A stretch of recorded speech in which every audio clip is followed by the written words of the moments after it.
The following is a discussion to subjects within the Elite Dangerous universe. It is not a confirmation to any aspect of future Elite Dangerous content. Each episode is independent of one another, and as such, some theories may clash with one another.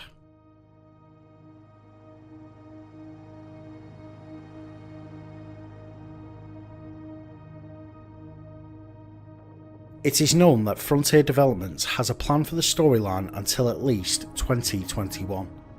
Since the game initially became available during December 2014, characters, factions and events have slowly progressed, admittedly with a pause for the past few years. For the foreseeable remaining lifespan of this game, the wheel is once more on the tracks. One of the many laws of this game is the interactive storyline, where players will be presented with tasks, events and dilemmas for them to react to. Dependent on the outcome of those player reactions, the story would alter. Very few game companies have done this. It is one of the reasons I love this game so much. One such enigma is a race known as the Thargoids. Some people, including myself, believe that like other minor factions, there is a BGS going on with the Thargoids. The actions of this race being influenced by the actions of the player base. Encounters with the Thargoids are very easy for a player to experience. Simply head to the Pleiades Nebula and look for a non-human signal source. So far, the only known confirmed motives for the Thargoids is their curious lust for occupied escape pods and their persistent interdiction of human vessels travelling through hyperspace. The larger vessels known as Thargoid interceptors are not immediately hostile, yet the smaller vessels known as drones are. Presumably these drones are remotely activated or merely programmed to complete specific tasks. Thargoid behavioural characteristics are somewhat of a mystery to the player base, but one thing is pretty obvious to me and quite often overlooked: their direction of travel. The Thargoids were first encountered in the Pleiades Nebula, and as the game has progressed, they have been seen as far north as the Conflux and as far south as the Cone Nebula. Their rumoured centre of operations is Barnard's Loop and the Col 70 sector of space. If you look in the Codex entry on the Thargoids, it states that the origin of the Thargoids is unknown. Since they re-emerged, they have slowly travelled towards our region of space, having indeed attacked our ships, but they haven't moved on our systems in the way that you would think a conquesting army would do so. The Thargoids have one distinct advantage over us: the ability to drag our ships out of space, and as such, this gives them a massive tactical advantage over us. The ability to hit our ships and slide back into the shadows of witch space before any response can be mustered. If they wanted to conquer us, or worse, remove our race from existence, they would have done so already. Yet one thing remains: they are not overtly hostile. They are travelling in the direction of the bubble, and they are looking for something. Communication with the Thargoids is somewhat of a fruitless exercise.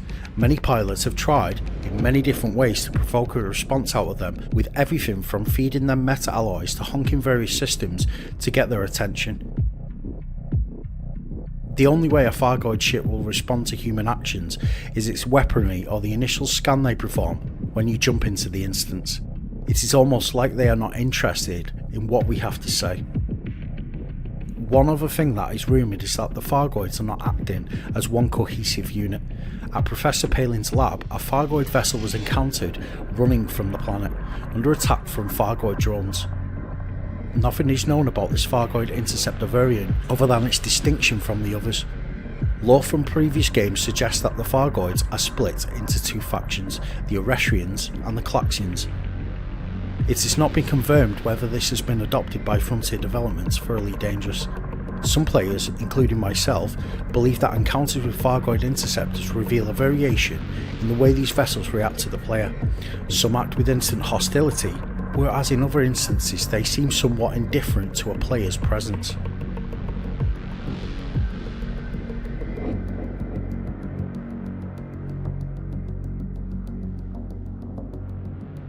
The following is my own personal thoughts on the meaning behind these events and possible motives of the Thargoids. Through the use of spectrographic images, various pilots have uncovered maps and cryptic messages hidden within radio transmissions broadcast by Thargoids. In addition, an image commonly known as the landscape signal was discovered via sound hidden in the sky map emanating from the centre of the Milky Way. As is typical with the human race, we tend to believe that anything we discover was intended for us, as if the universe itself had aligned around the Earth. But what if these signals were never intended for us as a whole? So far, the last lead on Thargoid spectrographic clues have pointed towards the Col 70 sector as if part of a map sent from a Thargoid probe to a recipient we are yet to uncover. The Thargoid probe, in conjunction with the Thargoid sensor, is used to open doors to the surface site. When activated, reveals a map of mysterious location. It is unknown whether the galaxy that is shown is the Milky Way or Andromeda. My own thoughts on it is that it's another galaxy. As a player, to guess possible future storyline outcomes, you have to imagine why everything we see is the way it is. Yes, the Thargoid probe was used to tease the introduction of the Thargoids. Yes, it was used to open the door to the surface site, but you have to try and rationalise the background story here. What is the author trying to tell us? Why did the breadcrumb trail stop at the map of Andromeda and a cryptic map of some star system of interest to the Thargoid? It does not sit well with me to explain these events with a ham-fisted response such as Thargoid homeworld in it, or the writers got bored of this story. Let's ask ourselves why they are transmitting a signal of an area of significance into the cosmos. A signal that is identical in delivery to the landscape signal. When interceptors encounter human vessels, they scan the ship and wreckage located at that instance, taking any technology they recognise as their own in addition to human escape pods. As none of these humans appear to return from their abduction, it is open to speculate exactly what they are taking bodies for. It seems unlikely they are procuring food or experiment subjects. Surely they would simply raid any of the dozens of highly populated settlements in those areas. So what makes these individuals potentially interesting to them? What is it that they are looking for? The Alien Worlds novel mentions human explorers who travel to a place called the Oisir Raxxla sector. They travel through an immense barrier of time and space distortion through a subspace corridor that ends in a place regarded as a subspace galaxy. In this region of subspace lies a tale of human bravery from a group known in reference to the Dark Wheel. Now, going back in our timeline, the Oisir Raxxla had sent out a vessel known as the Generation Ship to our planet for the purpose of building a device that could control space and time. They did this at a point in human history prior to the Dark Ages, the times of ancient Egypt. They ultimately were unsuccessful in this task as they built the devices the wrong way round, diffusing their gravity into its base rather than focusing it at the point.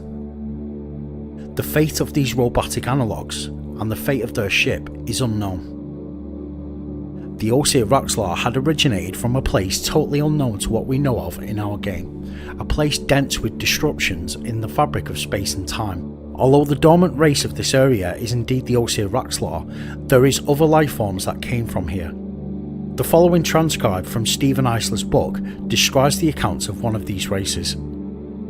The Eye of the Beholder, a Raxxla projection which appeared above the primitive world Winter D, populated by sentient but unadvanced insectoids. The Eye became an overwhelming symbol of the evil that stirred from the heavens, so disorientating the creatures that the Oisir Raxxla were able to build their structure and depart without life being lost.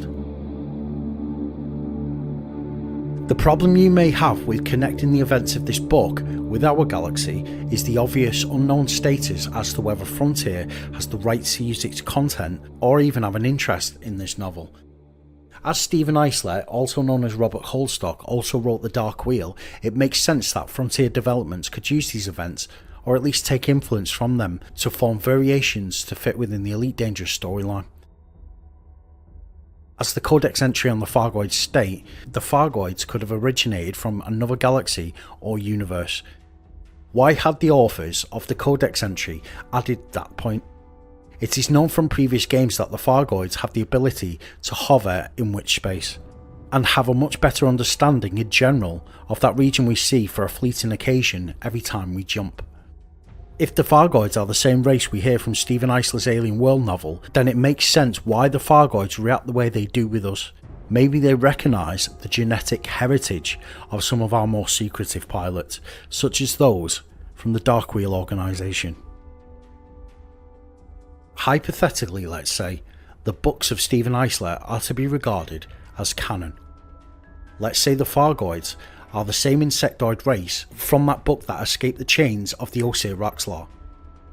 Following the footsteps of the Dark Wheel, they traversed the great corridor of space and time into our galaxy, and sought out a new home, more favourable to their existence. A select few journey through the galaxy from the centre to a place that is attractive to them, Barnard's Loop. As we see with the Barnacle site, it seems the Thargoids favour nebulas as places to live, so Barnard's Loop would be a massively attractive habitation proposition to them. As the Thargoids are connected in some hive mind kind of way, any memory from one individual will be stored collectively in that race's consciousness. Over time, they seed the regions surrounding Barnard's Loop as though a farmer would seed his field. They encounter the Guardians and see them as a threat to their meta-alloy farms. Conflict ensues. Limited in number, they are defeated.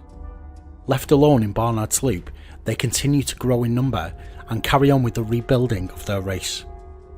As millions of years pass, the Thargoids discredit certain details of their origin story as myth and legend. Over the eons, the detail of this origin is wrapped in the fog of time. As humanity emerges out of the isolation of the solar system, they encounter our vessels. Like a smell from childhood setting off deja vu, the Thargoids look upon the pilots of these vessels and are reminded of a time lost to them. The hive-like nature of the Thargoid civilization ensuring that although the full picture had been lost to time, certain details had struck in this collective memory, intertwined and passed from one generation to the next.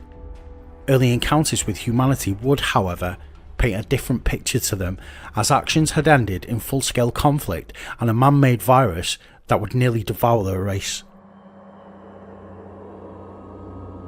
Those Thargoids that were more belligerent on these matters disregard the myths of their origin, and a split in their civilization occurs: the Klaxians, who see us as a threat, and the Oresians, who believe the tales of old. As humanity detect the mysterious landscape signal, so do members of the Thargoid race. Once again, the collective memory of a million drones is sparked as they look upon the mountain that signal paints. Using the signal to give credence to the origin myths, the Oresians spark a rift in the collective conscious of the Thargoids, and conflict emerges between these two. No doubt the Klaxians would back their point of view with the memory of the mycoid virus as to discredit the other. As more human pilots are recovered and dissected, something was found that paid dividends to the origin myth: a member of the Dark Wheel. Maybe through genetic information or some kind of marking, this individual is held in reverence by the Oresians and formal contact with the Dark Wheel is sought. From the point of view of the Dark Wheel, their origin harks back to the days of ancient Egypt, when members of their organisation overthrew the Oisir Raxxla, took their ship, and journeyed into the gateway that led to the Oisir Raxxla sectors.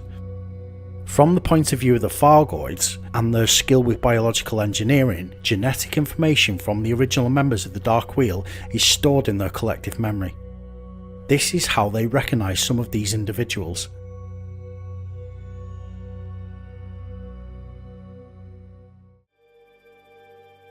Of course, this is pure tinfoil laden speculation, based on facts not regarded as canon. As I have previously mentioned in other videos, these different theories are not necessarily connected to one another.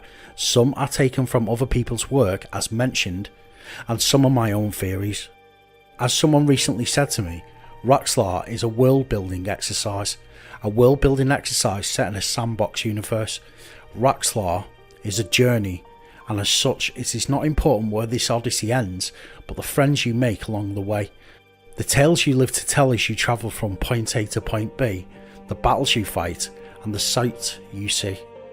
Frontier Developments will probably no doubt have their own path for the game, but please remember the many different and sometimes conflicting theories of RAXXLA were built by the player base. We made RAXXLA what it is today. That's what's special about this game, and what sets us apart from some of the tropes of some of the games that are similar to Elite or Dangerous. It's your sandbox. Go and make a castle.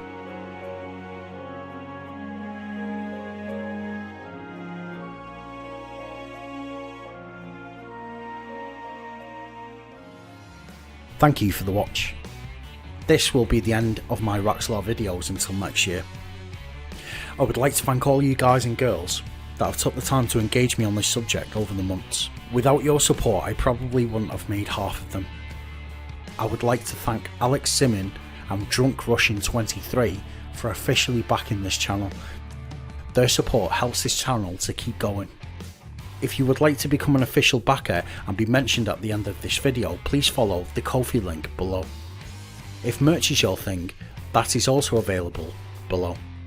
Please make sure to like the video if you enjoyed it, and if you have not already done so, press the subscribe button and hit the bell for updates on future content. Next week I will be working on another expedition on Phallus video. For those that have put their names down to be part of this project, I will be in touch with some of the parts for you guys. Cheers and 07.